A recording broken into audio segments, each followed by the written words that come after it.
الحمد لله نحمده ونستعينه ونستغفره ونعوذ بالله من شرور أنفسنا ومن سيئات أعمالنا من يهده الله فلا مضل له ومن يضلله فلا هادي له وأشهد أن لا إله إلا الله وحده لا شريك له وأشهد أن محمدًا عبده ورسوله يا أيها الذين آمنوا اتقوا الله حق تقاته ولا تموتن إلا وأنتم مسلمون يا أيها الناس اتقوا ربكم الذي خلقكم من نفس واحدة وخلق منها زوجها وبث منهما رجالا كثيرا ونساء واتقوا الله الذي تساءلون به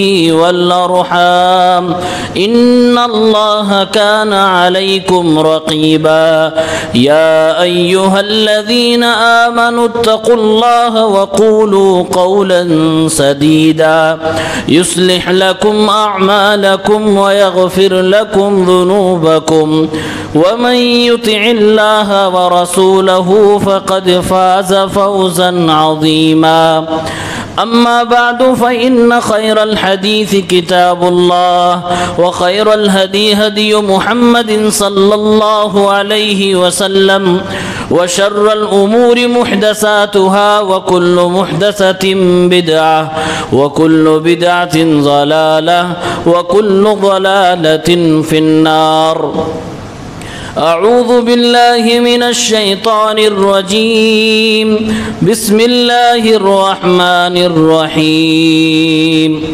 سبحان الذي أسرى بعبده ليلا من المسجد الحرام إلى المسجد الأقصى الذي باركنا حوله لنريه من آياتنا إنه هو السميع البصير وقال النبي صلى الله عليه وسلم لا تشد الرحال إلا إلى 3 مساجد المسجد الحرام ومسجدي هذا والمسجد الأقصى رواه البخاری۔ حاضرین مجلس، اسلامی بھائیوں، نوجوان ساتھیوں، عزیز بچوں، اسلامی ماں اور بہنوں، اس بات میں کوئی شک اور شبہ نہیں، اللہ رب العالمین کا پسندیدہ دین دین اسلام ہے۔ اللہ کی طرف سے اس روئے زمین پر پہلا اور آخری دین دین اسلام ہی ہے۔ آدم علیہ السلام بھیجے گئے اسی دین کے ساتھ، نبیوں کی آخری کڑی جناب محمد عربی صلی اللہ علیہ وسلم اسی دین اسلام کے ساتھ آخری پیغمبر اور دودت بنا کر بھیجے گئے۔ اللہ تعالیٰ کا مطالبہ ہے کہ زمین پر جو بھی دین پہ چلنا چاہتا ہے وہ دین اسلام پہ چلے، اس کے علاوہ کسی اور دین پہ اگر وہ چلے گا تو آخرت میں اس کو خسارہ اٹھانا پڑے گا، وہ دین نہیں مانا جائے گا، اللہ کی بارگاہ میں اس کو قبول نہیں کیا جائے گا۔ یہ ہمارا عقیدہ اور ایمان ہے، اور اس عقیدے پہ ہمیں یقین بھی ہونا چاہیے، اور وقت آئے تو اس پر ہمیں اتنے ہی یقین سے بولنا بھی چاہیے۔ دراصل یہ دور اسلاموفوبیا کا دور ہے۔ اس دور میں اب ڈھکے چھپے نے کھلے عام اسلام کے خلاف نفرت پھیلائی جا رہی ہے۔ آپ کے لباس کو، آپ کی پہچان کو دیکھ کر لوگ چڑھ رہے ہیں۔ اس کے لیے اسباب ان کی اپنی دشمنی بھی ہو سکتی ہے، لیکن کہیں نہ کہیں ہم لوگ بھی اس کے مجرم ہیں، کیونکہ ہم نے دین اسلام کو بہت کم درجے میں اپنایا ہے۔ عمل کے میدان میں ہم اور آپ کورے نظر آ رہے ہیں، عقیدہ کے میدان میں ہم اور آپ بالکل لولے اور لنگڑے ہوتے ہوئے جا رہے ہیں، اور ہر سنی سنائی بات پر بھروسہ ایسے کرتے ہیں جیسے ہر سنانے والا بتانے والا اللہ کی طرف سے وہی پیغام دے رہا ہو، جبکہ یہ سب ہمارا شیوا نہیں ہے، یہ سب مسلمانوں کی بات و پہچان نہیں ہے۔ اللہ رب العالمین نے مسلمانوں کو جو جو مقدسات اور جو جو شعائر عطا فرمائے ہیں، دنیا میں کسی کو اللہ تعالیٰ نے وہ عطا نہیں فرمایا۔ آپ دیکھیں پورے روئے زمین کی جہاں جہاں زمین ہے وہاں وہاں آپ دیکھ ڈالیے، کوئی ایسی زمین نہیں ہے جس زمین کے بارے میں یہ کانسیپٹ ہو کہ جس کی طاقت ہو، قدرت ہو، وہ ضرور وہاں جانے کی کوشش کرے اور پھر پہنچ جائے تو وہاں ایک گھر ہے اس کا طواف کرے، اور اگر موقع میسر آ جائے تو اس گھر میں ایک پتھر ہے اس کو چومے، سوائے مسجد حرام کے، خانہ کعبہ کے۔ پوری روئے زمین پر اس جیسی کوئی دھرتی نہیں، کوئی زمین نہیں ہے، اور یہ زمین مسلمانوں کے حصے میں آئی ہے، اور یہ وہ زمین ہے جو اللہ رب العالمین کی عبادت کے لیے سب سے پہلے اس زمین پر بنائی گئی تھی۔ اللہ نے قرآن کریم میں سورہ آل عمران میں ارشاد فرمایا ہے، ان اول بیت وضع للناس للذی ببکۃ مبارکا وہدی للعالمین، سب سے پہلا گھر جو اللہ رب العالمین کی عبادت کے لیے بنایا گیا وہ مکۃ المکرمہ کے اندر موجود ہے، جسے خانہ کعبہ کہا جاتا ہے، جسے ہم مسجد حرام کہتے ہیں۔ اللہ رب العالمین نے اس میں دنیا والوں کے لیے ہدایت رکھی، فیہ آیات بینات مقام ابراہیم، اس میں اللہ رب العالمین کو پہچاننے کی واضح نشانیاں ہیں، مقام ابراہیم ہے۔ ومن دخلہ کان آمنا، جو اس میں داخل ہو جائے وہ امن و سکون والا ہو گیا، اس کو امن دے دیا جائے گا۔ وللہ علی الناس حج البیت من استطاع الیہ سبیلا، اور دنیا کے سارے مسلمانوں کے اوپر اللہ رب العالمین کے لیے یہ فرض ہے کہ اگر ان کی طاقت ہو جائے، حیثیت ہو جائے، تو اللہ کے اس گھر کی زیارت کے لیے جائیں۔ ومن کفر فإن اللہ غنی عن العالمین، جو طاقت اور حیثیت کے بعد جانے سے انکار کرے، اللہ تعالیٰ کو اس کی عبادت کی، اس کے حج کی ضرورت نہیں ہے، وہ اللہ رب العالمین کی عبادت سے روگردانی کر رہا ہے، انکار کر رہا ہے۔ اللہ رب العالمین بے نیاز ہے۔ یہ مبارک زمین اور یہ مبارک مسجد ہمارے حصے میں ہے۔ مسلمانوں کی 3 مسجدیں ہیں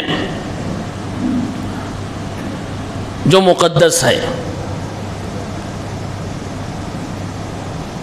ویسے بلا شک و شبہ زمین پر جتنی مسجدیں ہیں وہ اللہ کی پسندیدہ جگہ ہے، لیکن ان مساجد میں سب سے بہترین 3 مسجدیں ہیں۔ اللہ کے نبی صلی اللہ علیہ وسلم کی احادیث کے مطابق پہلی مسجد یہ مسجد حرام ہے جو مکہ میں موجود ہے، اور دوسری مسجد مسجد نبوی ہے جو مدینہ میں موجود ہے، اور تیسری مسجد مسجد اقصی ہے جو بیت المقدس فلسطین کے اندر موجود ہے۔ مسجد حرام میں نماز پڑھنے کا ثواب بقیہ مساجد کے مقابلے میں 1,00,000 گنا زیادہ ہے۔ اللہ کے نبی صلی اللہ علیہ وسلم کی بنائی گئی مسجد مسجد نبوی، اس میں اگر آپ جا کے نماز پڑھتے ہیں تو 1000 نمازوں کا ثواب، بلکہ اس سے زیادہ ثواب ملتا ہے۔ اللہ کے نبی صلی اللہ علیہ وسلم فرماتے ہیں، میری بنائی ہوئی مسجد میں، میری مسجد کے اندر نماز پڑھنا دوسری مساجد کے مقابلے میں 1000 نمازوں سے بہتر ہے۔ مسلمانوں کی تیسری مقدس مسجد جو فلسطین کے اندر بیت المقدس میں موجود ہے، جسے ہم مسجد اقصیٰ کہتے ہیں، اس میں ایک وقت کی نماز بقیہ مساجد کے مقابلے میں 500 نمازوں سے بہتر ہے۔ 1,00,000 پھر 1,000 اور 500۔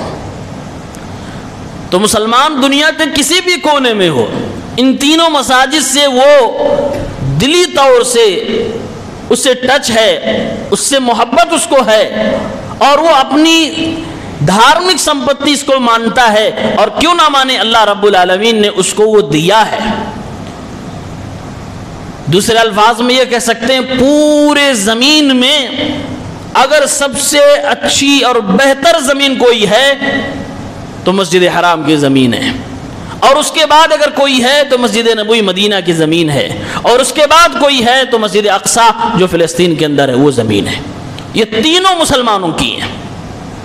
آپ مسجد حرام کو دیکھیے، یہ سب سے پہلے اس زمین پر اللہ کی عبادت کے لیے بنائی گئی عبادت گاہ ہے۔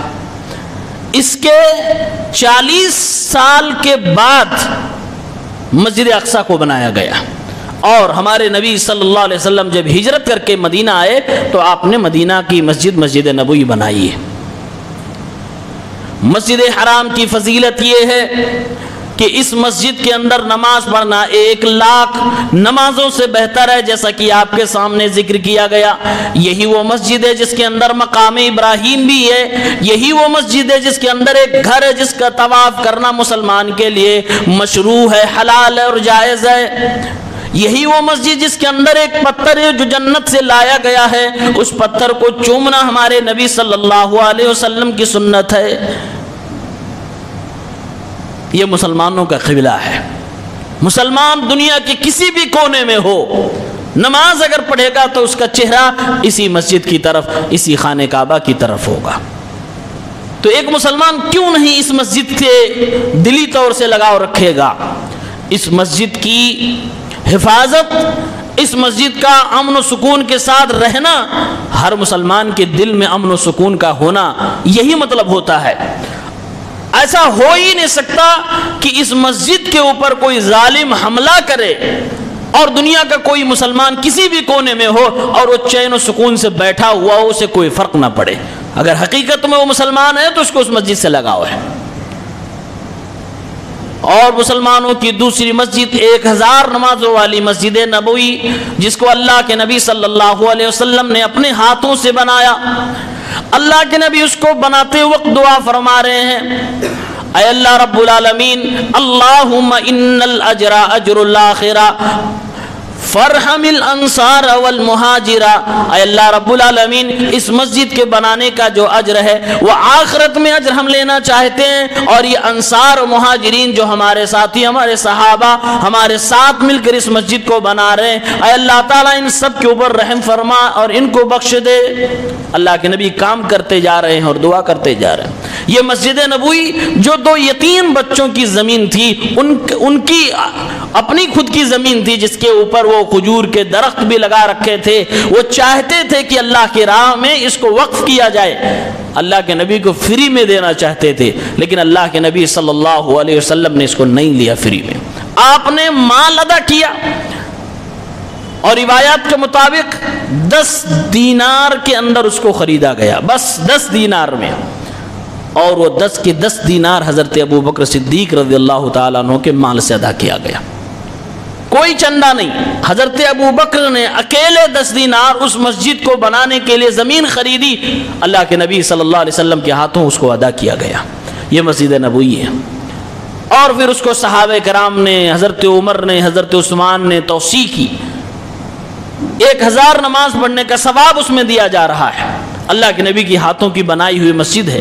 قرآن کریم میں جس مسجد کے بارے میں اللہ تعالیٰ نے فرمایا، اے اللہ کے نبی صلی اللہ علیہ وسلم، یہ وہ مسجد ہے جو پہلے دن سے ہی تقوی کی بنیاد پر بنائی گئی، لمسجد اسس علی التقوی من اول یوم احق ان تقوم فیہ، پہلے دن سے بنانے والوں کی نیت خالص تھی، کوئی دکھاوا نہیں، اللہ تعالیٰ کی عبادت کے لیے، تقوی و پرہیزگاری کے لیے مسجد بنائی گئی۔ اے اللہ رب العالمین، العالمین اس مسجد کے بنانے والوں کو تو معاف فرما دے، اے اللہ تعالیٰ ان کو اپنی جنت میں جگہ عطا فرما دے۔ اللہ نے خود اپنے نبی سے کہا احق ان تقوم فی، اے نبی اس مسجد کا حق بنتا کہ آپ اس کے اندر نمازیں پڑھیں۔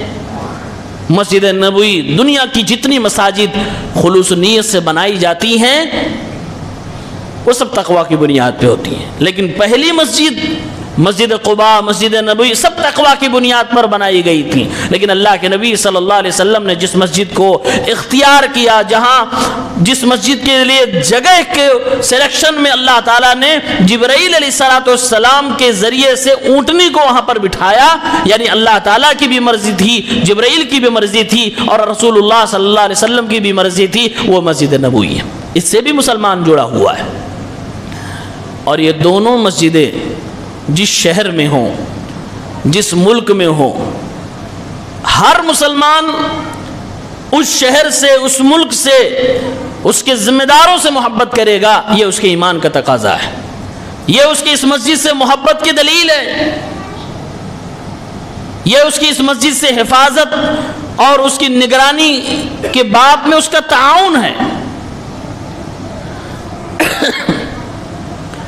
اگر ہمیں اور آپ کو دلی طور سے اس مسجد سے نفرت ہو جائے، اور ہے ایسے لوگوں کو، بہت سارے مسلمان ایسے ہیں جو مسجد میں جا کر لیکن جماعت سے نماز نہیں پڑھتے، جماعت سے وہاں نماز نہیں پڑھتے، ایسے مسلمانوں کو سمجھا بجھا کر بھیجا جاتا ہے کہ آپ جا رہے ہیں خانہ کعبہ لیکن ان کے پیچھے نماز نہ پڑھیے گا، وہ گستاخ ہیں، وہ فلاں ہیں، وہ فلاں ہیں، وہ فلاں ہیں۔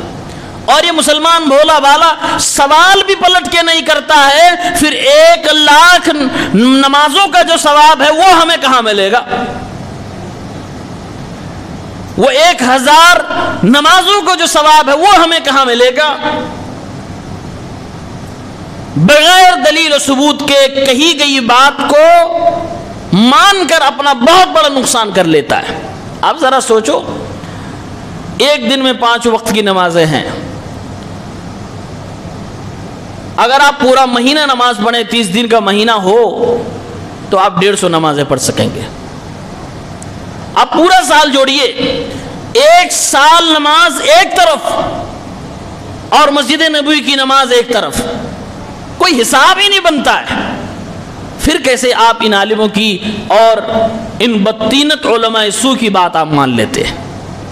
ان سے سوال ہونا چاہیے کہ اگر آپ ہمیں کہتے ہو نہیں پڑھنا، چلیے ٹھیک ہے آپ کی بات تھوڑی دیر کے لیے مانتے، لیکن یہ 1,00,000 ثواب ہمیں کون دلائے گا؟ پھر کہاں ملے گا مجھے؟ یہ 1,000 ثواب ایک نماز کا ہمیں کہاں ملے گا؟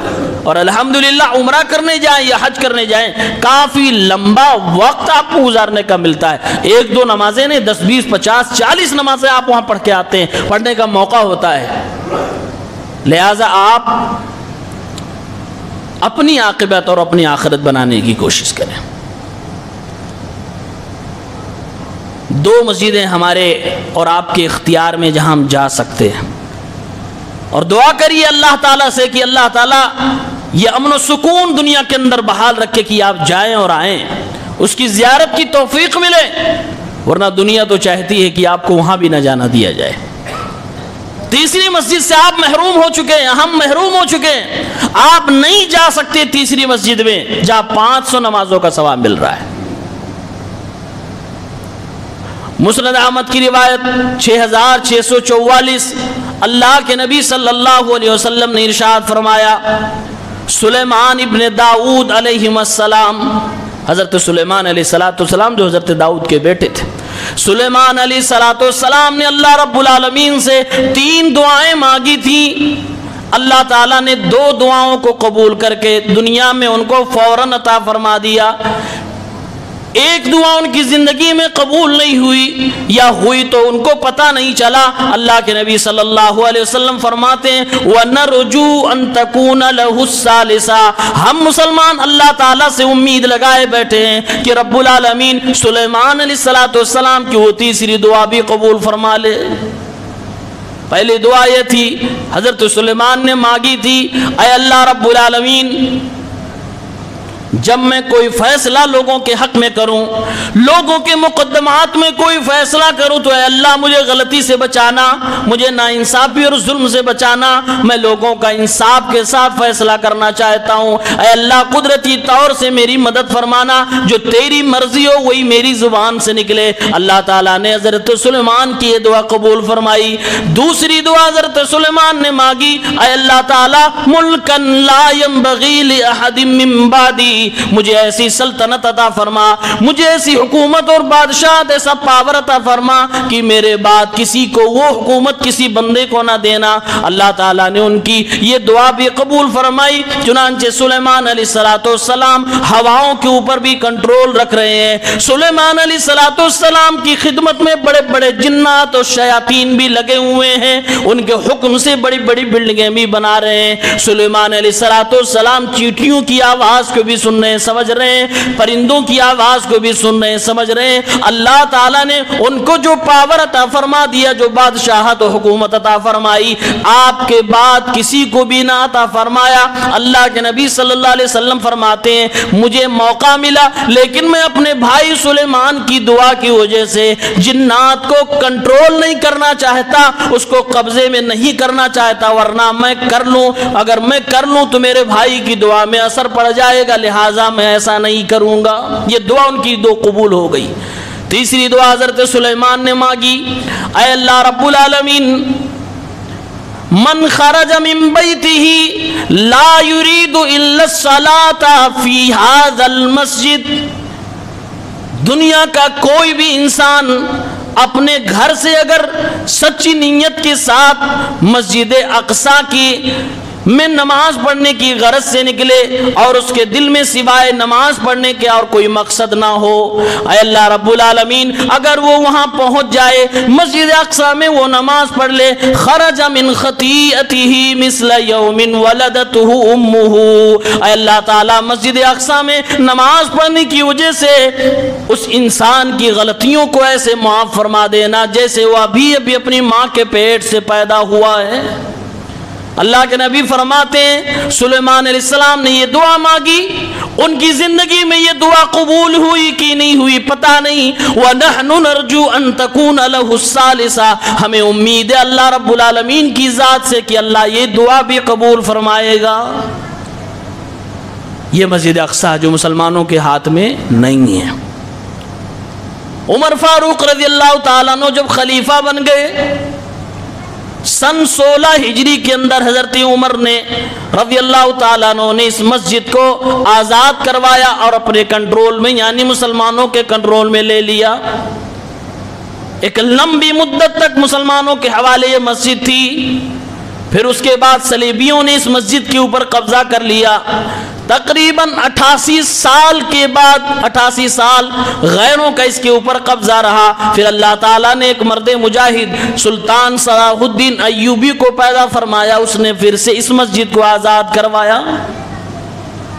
پھر اس کے بعد دنیا کی سازش کے ساتھ 1948 میں ایک ملک ایجاد میں آ گیا اور اس کے حوالے وہ مسجد ہو گئی، اور آج انہی کے حوالے یہ مسجد ہے۔ اس لیے مسلمان نماز پڑھتا ہے تو ایک طرف اللہ سے اس کا دل لگا ہوا، دوسری طرف کوئی بھروسہ نہیں کس لمحے بم پھٹے، کوئی بھروسہ نہیں کس لمحے وہ گولیوں کے نشانے پہ آ جائے، کوئی بھروسہ نہیں نماز پڑھنے آیا واپس گھر جائے کہ نہیں جائے، ہر وقت اس کی جان کا خطرہ بنا ہوا ہے۔ یہ وہی مسجد ہے جس مسجد میں 500 نمازوں کا ثواب دیا جاتا ایک وقت پڑھ لینے سے۔ عمر فاروق رضی اللہ تعالیٰ عنہ اس مسجد کو فتح کرنے کے لیے جب اس شہر کے اندر داخل ہونے لگے، انہی لوگوں نے عمر کو دیکھ کر کہا تھا یہ مسلمانوں کا عظیم رہنما، یہ مسلمانوں کا خلیفہ، یہ امیر المومنین کیسے ہو سکتا ہے؟ یہ تو خود پیدل چل رہا، اپنے غلام کو اپنی سواری پہ بٹھا رکھا ہے، یہ کیسے مسلمانوں کا اتنا بڑا عظیم رہنما ہو سکتا ہے؟ اس کے پیر میں تو چپل و جوتے بھی نہیں ہے، بدن کے اوپر جو کپڑا ہے اس کے اندر بھی کئی پابند لگے ہوئے ہیں، اور حضرت عمر جا کر زمین کے اوپر بیٹھ جاتے ہیں، کہنے والے سے کہتے ہیں دیکھو میرا کرتا بہت پرانا ہو چکا ہے، بہت گندا ہو چکا ہے، اس کو دھلنے کا انتظام کرو اور مجھے بطور کرایہ ایک کرتا دے دو۔ یہ مسلمانوں کا امیر امیر المومنین دوسرے خلیفہ حضرت عمر رضی اللہ تعالیٰ عنہ نے اس دن کیا. اس دن ان کی یہ حالت ہے جس دن بیت المقدس مسجد اقصی کو سن 16 ہجری میں فتح کیا گیا. اور یہودی نصرانی ان کی اسی سادگی کے اندر جو رویالٹی تھی، جو ہیبت تھی، وہ دیکھ کر ڈر گئے. بغیر کسی لڑائی کے ان لوگوں نے حضرت عمر کے حوالے مسجد اقصی کر دیا. کوئی لڑائی نہیں کرنی پڑی تھی. مسلمانوں کا وہ روب و دبدبا تھا. وہ حضرت عمر نے، حضرت ابو بکر نے، اور ان سے پہلے جناب محمد عربی صلی اللہ علیہ وسلم نے اللہ کے فضل و کرم سے بنایا ہوا تھا. آج وہ مسلمان اپنا دبدبا، اپنا روب، اپنا سب کچھ کھو چکا ہے. اس کی حالت بڑی خستہ ہے. یہ 3 مساجد آپ کی ہیں. اللہ تعالیٰ نے اس پر پہلا حق مسلمانوں کا رکھا ہے. مسلمان ہی اس کی حفاظت کر سکتے ہیں، انہی کا اپنا حق ہے. لیکن نہیں، دوسرے لوگ بھی کہتے ہیں نہیں میرا ہے. یہودی کہتے ہیں کہ ہمیں ہیکل سلیمانی کو دوبارہ بنانا، لہذا ہم کو اس کو گرانا پڑے گا. اس کو گرانا چاہتے ہیں. اور آپ کو سن کر بڑا تعجب ہوگا، قرآن کریم کی جو آیت سورہ اسراء جس کے اندر مسجد اقصی کا نام آیا ہوا ہے، اس مسجد کو مسجد الانبیاء بھی کہتے ہیں. نبیوں کی مسجد ہے یہ. اور آپ کو معلوم ہوگا جب اللہ کے نبی کو معراج پر اللہ تعالیٰ نے بلایا تو نماز اللہ کے نبی صلی اللہ علیہ وسلم نے اسی مسجد میں آ کر ادا کی. اور آپ کے پیچھے سارے انبیاء تھے. یہیں سے اللہ کے نبی کو ٹائٹل ملا امام الانبیاء، نبیوں کے امام، امام المرسلین، رسولوں کے امام. اسی مسجد میں اللہ کے نبی نے نبیوں کی امامت کرائی تھی. اللہ کے نبی صلی اللہ علیہ وسلم مسجد حرام سے مسجد اقصی گئے جبرائیل کے ساتھ براق پر. وہاں پر اللہ کے نبی صلی اللہ علیہ وسلم نے امامت کرائی اور پھر جبرائیل کے ساتھ 7 آسمانوں کے اوپر سیر کر کے گئے. 7 آسمانوں کے اوپر گئے، اللہ تعالیٰ سے ملاقات ہوئی، اللہ تعالیٰ سے بات چیت ہوئی. نمازوں کا تحفہ لے کر اللہ کے نبی واپس چلے آئے. اللہ کے نبی اور سارے نبیوں کی ملاقات کا اسٹیشن اور وہ جگہ کون سی جگہ؟ یہی مسجد اقصی ہے. اسی لیے اس کو مسجد الانبیاء کہا گیا. قرآن میں اللہ تعالیٰ نے اس کو یوں بیان فرمایا، سبحان الذی اسری بعبدہ لیلا من المسجد الحرام الی المسجد الاقصی الذی بارکنا حولہ. بڑی بابرکت ہے وہ ذات، بڑی پاک ہے وہ ذات جس نے اپنے بندے، اپنے خاص بندے جناب محمد عربی صلی اللہ علیہ وسلم کو مسجد حرام مکہ المکرمہ سے لے کر مسجد اقصی فلسطین تک کی راتوں رات میں سیر کرائی. اور پھر راتوں رات وہاں سے آسمانوں کی معراج کرائی گئی. اللہ کے نبی کی ملاقات اللہ تعالیٰ سے کرائی گئی، بات چیت کرائی گئی. اللہ نے فرمایا یہ مسجد اقصی الذی بارکنا حولہ، اس کے ارد گرد میں نے بڑی برکتیں رکھی ہے. لنریہ من آیاتنا، اللہ تعالیٰ نے نبی کو اس لیے سفر کرایا تاکہ اپنی نشانیاں اپنے نبی کو دکھائیں. اللہ تعالیٰ اپنے نبی کو نشانیاں دکھانے کے لیے یہ سفر کروا رہا ہے اور راستے میں یہ مسجد اقصی پڑ رہی ہے. اس مسجد کا مسلمانوں کے تاریخ سے اور مستقبل سے دونوں گہرا سمبند اور تعلق ہے. یہ مسجد اقصی، اقصی کے معنی ہوتے دور، اقصی کی میننگ ہوتی ہے دور. مسجد اقصی دور والی مسجد، کیونکہ خانہ کعبہ سے یہ دور تھی لہذا اسے مسجد اقصی کہا گیا. یہودی کہتے ہیں کہ یہ مسجد ہم نہیں مانتے، اور ان کے یہاں بعض فرقے ایسے جو کہتے ہیں یہ مسجد زمین پہ ہے ہی نہیں. مسجد اقصی جس کا ذکر قرآن کرتا ہے یہ زمین پہ نہیں ہے، اور یہ جو زمین پہ ہے وہ نہیں ہے جو قرآن میں اس کو توڑ کے ہم ہیکل سلیمانی بنانا چاہتے ہیں. اور آپ کو تعجب ہوگا، رافضیت مسلمانوں کا ایک فرقہ ایسا ہے جس کے بہت سارے علماء اپنی کتاب میں یہ بات لکھتے ہیں اور بول بھی رہے ہیں کہ مسجد اقصی نام کی اسلام میں کوئی مسجد نہیں ہے. مسجد اقصی نام کی اسلام میں کوئی مسجد نہیں ہے. تو پھر بھائی یہ قرآن میں جو کہا گیا من المسجد الحرام الی المسجد الاقصی، یہ کون سی مسجد کی بات ہو رہی ہے؟ نبی کریم مسجد حرام سے کس مسجد اقصی میں گئے تھے؟ کہتے ہیں یہ مسجد اقصی آسمان میں ہے، یہ زمین پہ ہے ہی نہیں، اس کے وجود کا انکار۔ اور جو یہ مسجد اقصی نام کی چیز بیت المقدس میں موجود ہے، اس سے افضل تو کوفہ کی مسجد ہے، یہ ان کے علماء کا کہنا ہے، یہ ان کی تفسیر کی کتابوں میں اسی آیت کے نیچے لکھا ہوا ہے۔ یہ کون لوگ ہیں؟ یہ رافضی لوگ، جن کے ہاں یہ عقیدہ ہے۔ اب سوال تو بنتا ہے کہ یہ مسجد جو کئی سالوں سے غیروں کے قبضے میں ہے، اس کو آزاد کرانے کے لیے، اس کو امن و سکون کے ایریے میں لانے کے لیے جو دنیا کوششیں کر رہی ہے، تو جن کا عقیدہ یہ ہے کہ یہ ہے ہی نہیں زمین پہ، وہ پھر اس میں کیوں بندروں کی طرح کود رہے ہیں؟ وہ پھر کون سی لڑائی لڑ رہے ہیں؟ وہ پھر کس کو لڑوا رہے ہیں؟ کون سی جنگ کر رہے ہیں؟ کس کو آزاد کروانا چاہتے ہیں؟ ان کا عقیدہ تو یہ زمین پہ ہے ہی نہیں۔ سوال تو بنتا ہے یہ سوال دماغ میں رکھیں اور یہ عقیدہ سامنے رکھیں۔ یہ اتنا اہم پوائنٹ ہے جو آپ کو پورا گیم مڈل ایسٹ کا سمجھا دے گا۔ بھائی آدمی کسی چیز کے لیے کیوں لڑ رہا ہے؟ اس سے عقیدہ جڑا ہوا ہے، اس کا فیتھ جڑا ہوا ہے، اس کی آستھا اس سے جڑی ہوئی ہے۔ جس کی آستھا ہی نہیں ہے وہ کس لیے لڑ رہا ہے؟ ظاہر سی بات اس کا کچھ اور مقصد ہے۔ اور یہ رافضی کیا کہتے ہیں کہ مسجد اقصی زمین پہ نہیں آسمان میں ہے، پھر بھی کہتے ہیں فلاں ٹولی لڑ رہی ہے ہم مسجد اقصی آزاد کروائیں گے۔ یہ جھوٹ ہے، اس کے پیچھے کچھ اور مقصد ہے۔ جب تمہارے عقیدے میں یہ ہے ہی نہیں زمین پہ، اس کے وجود کا تم انکار کیے بیٹھے ہو، پھر کیسے تم اس کی آزادی کے لیے لڑائی کرو گے؟ پھر تم کیسے اس کے لیے سپورٹ کرو گے؟ ظاہر سی بات ہے تمہارا کوئی اور مقصد ہے۔ یہی گیم چل رہا ہے، لیکن ہمیں اور آپ کو نہیں سمجھ میں آتا۔ مسلمانوں، دور بہت عجیب و غریب ہے، یہ بات صحیح ہے۔ آج نفرت ہے آپ سے، ہر تیسرا آدمی آپ سے نفرت کر رہا ہے، آپ کی شکل سے اس کو نفرت ہے، آپ کے لیے کچھ بولے یا نہ بولے وہ دل میں سوچ رہا ہے یہ خبیث آدمی ہے، یہ کچھ بھی کر سکتا ہے، آپ کو بد تہذیب، آپ کو بد کردار، آپ کو گندا سب کچھ کہا جا رہا ہے، جبکہ سب الٹا ہے۔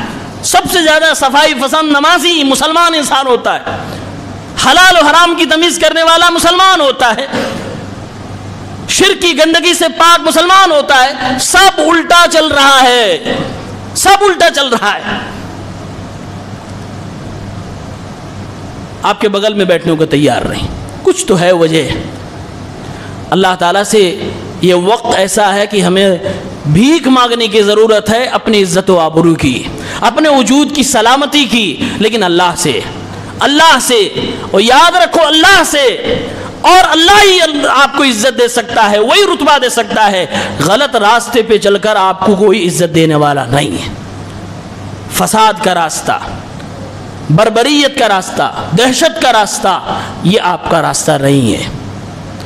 آپ اللہ کے راستے پہ چلیں گے، آپ اسلام امن و شانتی کے راستے پہ چلیں گے۔ آپ کو صرف یہی نہ منوانا ہے کہ ہم عزت دار ہیں، ہم صفائی پسند ہیں، ہم اچھے آدمی ہیں، میرے بغل میں تم بیٹھ سکتے ہو، ہماری بات سن سکتے ہو، ہم اچھی باتیں بول رہے ہیں سنو۔ اتنا منوانے کے لیے آپ کو بہت کچھ نہیں کرنا ہے، وہی کرنا ہے جو اللہ اس کے رسول نے آپ کو پہلے سے بتا رکھا ہے، وہی کریے بس، عزت آپ کی بحال ہوگی۔ کیونکہ اللہ تعالیٰ نے قرآن میں اور حدیث پاک میں، حدیث قدسی میں یہ کہا ہے کہ دنیا میں کون آپ سے کتنی محبت کرے گا، اس کے فیصلے زمین پہ نہیں آسمانوں پہ ہوتے ہیں، اور وہ بھی اللہ کی انگلیوں کے درمیان۔ اللہ تعالیٰ جب چاہتا ہے جس کے دل کو پھیر دیتا ہے، جو صبح آپ کا دوست تھا شام کو دشمن ہو سکتا ہے، جس سے آپ کی دوستی یاد تھی کل کو آپ کا جانی دشمن ہو سکتا ہے۔ یہ سب کچھ آسمان پہ فیصلے ہو سکتے ہیں۔ لہٰذا دوستی اور دشمنی، محبت، یہ نفرت، یہ سب کچھ کے لیے اگر آپ کو رابطہ کرنا ہے، اس کو بنانا ہے تو اللہ سے بنائیے، اللہ سے رابطہ لگائیے، اللہ سے تعلق بنائیے۔ اللہ تعالیٰ دلوں کے حالات کو بدلنے والا ہے۔ رب العالمین ہمارے مشاعر مقدسہ کی حفاظت کرنے والا ہے۔ اللہ سے دعا کریں رب العالمین ہماری مساجد ثلاثہ کو، مسجد حرام، مسجد نبوی، مسجد اقصی کی حفاظت فرمائے۔ رب العالمین جیسے ہمیں موقع نصیب فرما رہا ہے مسجد حرام مسجد نبوی کی زیارت کی، اللہ تعالیٰ اس تیسری مسجد کی زیارت کی بھی توفیق عنایت فرما۔ اللہ رب العالمین ہمارے نبی کریم صلی اللہ علیہ وسلم کو جس طرح سے ان کے ذکر کو تو نے بلند کیا ہے، بلند کرتا رہا ہے، رب العالمین جو بھی ان کی عزت و آبرو کے پیچھے پڑا ہے تو اسے نپٹنے کے لیے کافی ہے۔ اللہ تعالیٰ ہم مسلمانوں کو اپنی عزت و آبرو کی حفاظت کرنے کی توفیق دے۔ اللہ ہمارے حالات کو تو سدھار دے، ہمارے تعلقات کو تو بہترین بنا دے، ہمارے اخلاق و کردار عقائد اور ہمارے عمل کو تو درست فرما دے۔ رب العالمین ہمیں سچا اور پکا مسلمان بنا دے، ہمیں امن و شانتی کے ساتھ رہنے والا انسان بنا دے۔ رب العالمین ہمارے سینے میں ایک رحم دل ہو۔ اے اللہ رب العالمین ہم انسانوں کی بھلائی چاہتے ہیں، ہم جانوروں تک کی بھلائی، کیڑے مکوڑوں کی بھلائی چاہتے ہیں۔ رب العالمین تو ہمیں اس کی توفیق عنایت فرما۔ جس طریقے سے اسلام دنیا کے ایک بہترین تیری طرف سے بنایا گیا دین ہے، اے اللہ تعالی ہمیں اس دین کو اسی طرح سے ریپریزنٹ کرنے کی توفیق عنایت فرما اور اسی طریقے سے ہمیں اپنانے کی توفیق دے۔ آمین یا رب العالمین۔